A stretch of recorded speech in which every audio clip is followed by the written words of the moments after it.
ஹாய்ங்க. இன்றைக்கி வியாழக்கிழமை விழாக்கு தாங்க பார்க்க போகிறோம். இப்போ வியாழக்கிழமை குளிச்சுட்டு வந்தாச்சு. ஃபஸ்ட்டு பாபா எடுத்து குளிக்க வைக்கிறதுக்காக வந்தாச்சுங்க. எடுத்தாச்சு. பூப்பெல்லாம் பொரிச்சலான்ட்டு வந்தாச்சுங்க. பாபா நல்லா குளிக்க வச்சு மஞ்சள் குங்குமம்லாம் வச்சாச்சு. அவர் உட்கார அந்த பாத்திரத்துக்கு மஞ்சள் குங்குமம் வச்சாச்சுங்க. பூ அலங்காரம் பண்ணியாச்சு. வியாழக்கிழமைனாலே இந்த பூஜை பண்ணால் எனக்கு மனசுக்கு ரொம்ப நிறைவாக இருக்குங்க. இன்றைக்கி பிரசாதத்துக்கு பாதாமும் ட்ரை ஃப்ரூட்ஸ் வச்சுக்கிறேங்க.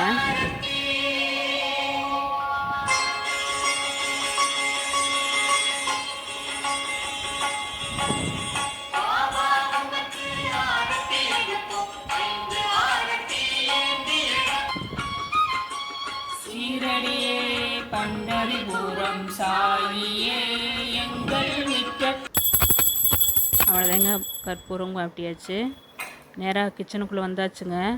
மாவெல்லாம் ஒன்றும் இல்லை. டக்குன்னு என்ன செய்யறதுன்னு தெரியாமல் இருந்துச்சு. பஸ் வேறு பயங்கரமாக இருந்துச்சுங்க. பொரி இருந்துச்சு. அதை வச்சு பொரியில் ஒரு ஊத்தப்பம் செஞ்சுட்டேங்க. ரொம்ப ஈஸி. மாவு இல்லாத சமயத்தில் டக்குன்னு செஞ்சுக்கலாம். பேச்சுலர்ஸ்க்கெலாம் ரொம்ப யூஸ் ஆகும். ரெசிபி வீடியோ போடுறேங்க. தேங்க்யூங்க.